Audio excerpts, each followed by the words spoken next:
अभी आपने कहा था डीलिमिटेशन, प्रैक्टिकल बात मैं अपने दर्शकों को समझाना चाहती हूँ।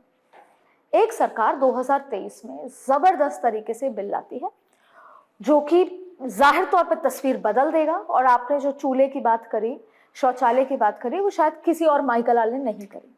लेकिन जब ये कहा जाता है कि क्योंकि इसके पीछे राजनीति है, देखिए सब कुछ जो राजनीति में दिखता है वो होता नहीं, और जो नहीं दिखता वो होता है पहला। दूसरी बात है कि एवरीथिंग हैज अ रीजन, चाहे फिर अगर उसमें एक गुडनेस है कि महिलाएं आगे आएंगी तो अच्छी बात है, उसके पीछे के रीजंस को छोड़ देना चाहिए, लेकिन फिर भी डीलिमिटेशन एक बहुत बड़ा फैक्टर है।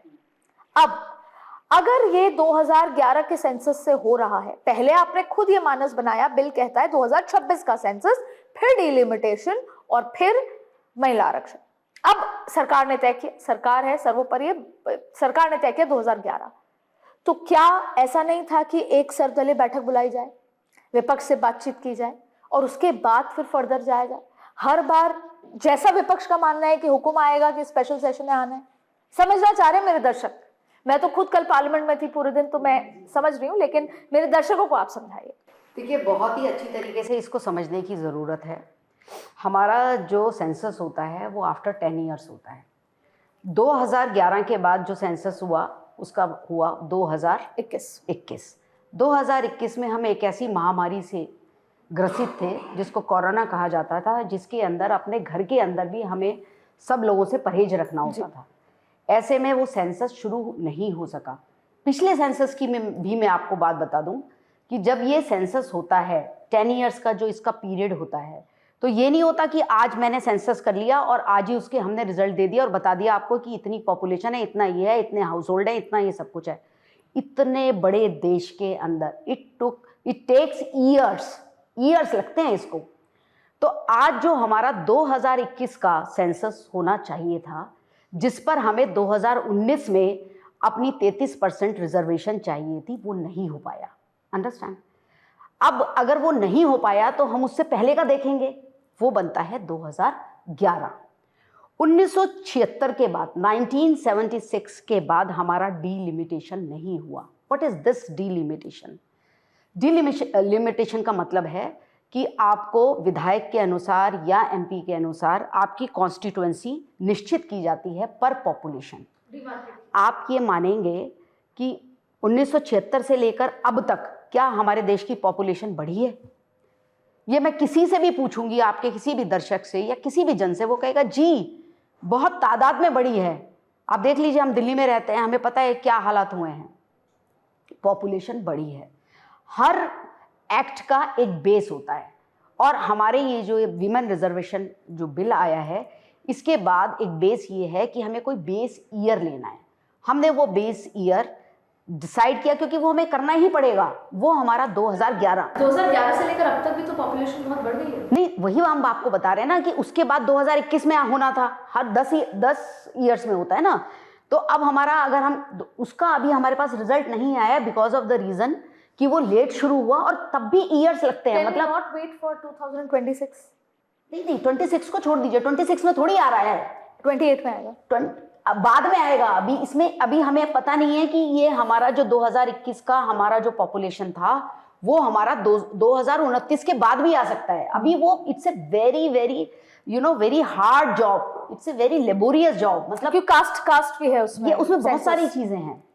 अब जो घोषणा हुई 2023 के अंदर, जिसके अंदर वो बिल पास हुआ, सर्वदलीय, सारे दलों को इसके अंदर पिक्चर में लिया गया और बड़े बहुमत से पास हुआ। अब सरकार का या हमारी जो स्त्रियां बैठी हुई हैं, जो हमारी it is 50% of the population, क्या उसका नहीं बनता कि अब 77-78 साल बाद भी जो हमारा नेक्स्ट पार्लियामेंट आए उसके अंदर हमारा एटलीस्ट 33% तो रिजर्वेशन हो जाए। हम तो 50% है, हमें तो 50% होना ही चाहिए, लेकिन वो 33% तो हो जाए। उसके लिए जो ऑब्स्टिकल्स हैं वो हम उसके लिए संशोधन कर रहे हैं। वो संशोधन बिल्कुल क्लियर कट कर रहे हैं। उसके टाइमिंग्स का मैं उस पर कोई दलील नहीं दे सकती, क्योंकि मैं उसको नहीं जानती हूँ सरकार का क्या उसमें मत रहा है। लेकिन मैं ये सिर्फ आपको ये बताना चाहती हूँ, सारे दर्शकों को ये बताना चाहती हूँ कि हम कोई भी एक्ट, जैसे कल वो कह रही थी कि मैं सुन रही थी और मुझे हंसी आ रही थी, बड़ी बचकाना सी बात लग रही थी। प्रियंका वाड्रा कह रही थी कि अब ऐसा कर दीजिए, अब वो 543 के ऊपर पास क्यों नहीं कर देते। अरे भाई, लॉ पास करना है, कोई मजाक थोड़ी करना है कि आप जो है उसके लिए कोई बेसिस हैं, उसके लिए 2 बेसिस हैं, हमारी जनसंख्या और एक और बेस है। हाँ, और ऐसा तो नहीं- डिलिमिटेशन भी है। ऐसा तो नहीं है कि 543 में जो ज्यादातर पुरुष हैं वो नहीं चाहते कि उनकी सीट फिसल जाए उनके हाथ से? देखिए, मैं आपको एक बात कह रही हूँ, महिलाओं को आरक्षण देने के लिए पहले पुरुष की उतनी ही नंबर ऑफ सीट्स को रखा जा रहा है, महिलाओं को एक्स्ट्रा सीट दी जा रही है, अच्छी बात है, लेकिन कोई पुरुष इसमें मैंने भी पहले बिल्कुल, आप बिल्कुल ठीक कह रही है, मेरे मुंह से एकदम यही निकला था, मैंने कहा व्हाई नॉट 543, क्यों इसको बढ़ा रहे हैं। लेकिन फिर जब मैंने सारा संज्ञान लिया, आपको एक चीज़ बता दूं, हर कॉन्स्टिट्यूंसी के लिए एमपी को 5 करोड़ रुपीस मिलते हैं। अब इतनी बड़ी जगह के अंदर, इतनी बड़ी पॉपुलेशन में, अगर आप 2029 के अंदर भी कॉन्स्टिट्यूंसी को अगर आप डिलिमिट कर रहे हैं, यानी कि आप उसको बता रहे हैं कि ये आपका पर्टिकुलर एरिया, ये आपकी पॉपुलेशन है, आपको इनका विकास करना है, एमपी को इसका विकास करना है, तो वो एक यूनिफॉर्मिटी क्रिएट करेगा। अगर हम 543 पे ही करेंगे तो हम न्याय नहीं करेंगे, और वो that is not possible. So you are saying delimitation is any which is pending? Yes. अच्छा, मैं आपसे ये बात बताएं मुझे कि ये तमाम चीजें अगर हो जाती हैं महिलाओं को लेकर, पर विपक्ष कह रहा है टाइमिंग, तो मुझे आप ये बता दो, जो बीजेपी चुनाव प्रचार, मतलब अगर पंचायत चुनाव भी हो तो वो अपना बेस्ट परफॉर्म करती है, which is a very good thing, उनकी मेहनत की तो हम कायल हैं, लेकिन क्यों 16, 17, 18 की तारीख चुनी गई? ये मेरे दर्शकों का सवाल है।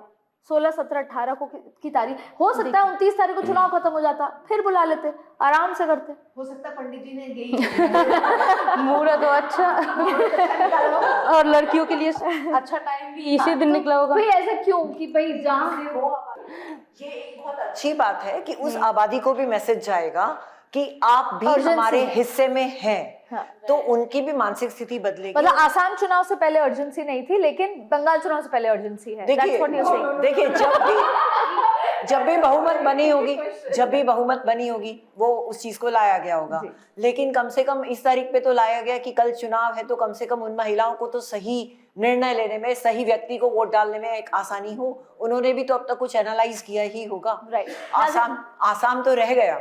नाज़िर जी, एक और बात बताइए, मैं खुद बंगाल होके आई हूँ, इसलिए I have seen the terror in the public of Bengal for Mamata Didi, for TMC workers. They are very terrified, they are not ready to speak, but फिर भी जस्ट कीप दैट असाइड, हम जहां पर हम अक्रॉस, मोदी जी किसी 4 महिलाओं की सशक्तिकरण की बात तो नहीं कर रहे, पूरे देश की महिलाओं की। तो अगर किसी राज्य में महिला है, काम कर रही है, तो वहां तो आपको उससे लड़ना है, उसको हटाना है, और अदरवाइज आप महिला सशक्तिकरण की बात कर रही हैं। आप बंगाल होकर आई हैं, मैं बंगाल की वोटर हूँ जी, सो नाइस। तो आप, this is a relevant question I am asking from the right साल पर्सन। मैंने वहाँ पर गुजारा है। बिल्कुल आपका सवाल बिल्कुल सही है। और जब वुमेन क्यों महिलाओं के रिजर्वेशन, खिलाफ लड़ाई लड़ रहे हैं? एक राज्य में अगर महिला सीएम है तो है, दो ही तो राज्य हैं, दिल्ली और लेट मी आंसर। जब वुमेन रिजर्वेशन बिल का कोई भी बात नहीं था, तब मायावती बनी, तब जयललिता बनी, तब ममता बनर्जी बनी, तो बिल्कुल सही बात है। लेकिन अगर कोई महिला और जिसका नाम ममता हो, उसके हृदय से अगर महिलाओं के लिए ममता ही निकल जाए, और वो बलात्कारियों, जिस लड़की का बलात्कार हो उसको 10 लाख रुपए उसकी आबरू की कीमत लगाने लगे, जो माँ माटी मानुष का स्लोगन दे और माओं को लुटता हुआ देखें, माटी को मिटता हुआ देखें, और मानुष को रोज पेड़ पर लटकता हुआ देखा जाए, तो देश के प्रधानमंत्री को निर्णय लेना ही पड़ता है। देश के प्रधानमंत्री को ऑन जीरो ग्राउंड उतरना ही पड़ता है और समझाना ही पड़ता है कि तुम दुर्गा का स्वरूप थी, तुम काली का स्वरूप थी, तुम महिला शक्ति को बचाने का स्वरूप तुमको बनाया गया था, ये तुम कैसे बन गई? ये तुम क्या हो गया तुमको? ममता बनर्जी कोई 2-4 साल की राजनेता नहीं है। ममता बनर्जी को आगुन कन्या का नाम ऐसे नहीं दिया गया था। ममता बनर्जी वाकई में आगुन कन्या थी, 100 पे 2000% वो आगुन कन्या थी, और हम लोग उनको बहुत पसंद करते थे। पूरा पश्चिम बंगाल इतना खुश था जब ममता बनर्जी मुख्यमंत्री बन करके शपथ ली थी, तो महिलाओं ने ममता बनर्जी का पोस्टर और बैनर अपने हृदय से लगाया था। लेकिन 2011 से 2012 5 फरवरी एक फॉरेनर लड़की का, एनआरआई लड़की का रेप होता है। ममता बनर्जी बोलती हैं साजानो घटना, लड़की ज्यादा पैसा मांग रही थी इसीलिए लड़के पर, मुसलमान है लड़का इसलिए उसके ऊपर रेप का केस लगा रही है। बाद में जब ऑसिफिकेशन रिपोर्ट आता है, मेडिकल रिपोर्ट आता है, आर्टिकल मैच होता है, सेमेन मैच होता है, तब पता चलता है कि दबोच दबोच करके मुसलमान वहां पर रेप कर रहे हैं। इलीगल कंस्ट्रक्शन धुआंधार, नारदा शारदा रोजवेरी चिट फंड धुआंधार, तोलाबाजी धुआंधार, चिटिंगबाजी धुआंधार, डीलर लॉटरी धुआंधार, गुंडा दबंगई सब कुछ धुआंधार। तो महिला को बताना पड़ता है कि तुम महिला हो तो समेटो ना, समेटो।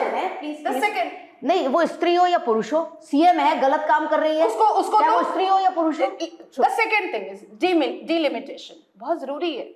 2011 के सेंसस पर हो रहा है बिकॉज ऑफ कोविड, मैम ने बता दिया, लेकिन मुझे लगता है कि नागरिक खुश है इसमें से, क्योंकि जैसे मान लेते हैं कि अभी हम लोग जहां पर नोएडा में बैठे हुए हैं, यहाँ के मेंबर ऑफ पार्लियामेंट को वोटर मिल रहे हैं 10 लाख, जस्ट सपोज एक एग्जांपल दे रही हूँ। अब हम चले जाते हैं लखनऊ के मेंबर ऑफ पार्लियामेंट को वोटर मिल रहे हैं 35 लाख। तो ये जो 10 लाख है ये अपने सांसद से अपना काम मिल करके करवा ले रहा है, क्योंकि संख्या जो है कम है और वहां जो एक ही मेंबर ऑफ पार्लियामेंट है और संख्या 35 लाख है, तो बेचारे जो लोग हैं वो वंचित रह जा रहे हैं और एक मेंबर ऑफ पार्लियामेंट 35 लाख की आबादी को संभाले कैसे। तो मुझे लगता है कि नागरिक अगर अक्लमंद होगा और वो अपने विधायक और सांसद के करीब रह करके अपनी पीड़ा, अपने काम को करवाना चाहेगा, तो वो डिलिमिटेशन को एक्सेप्ट करेगा।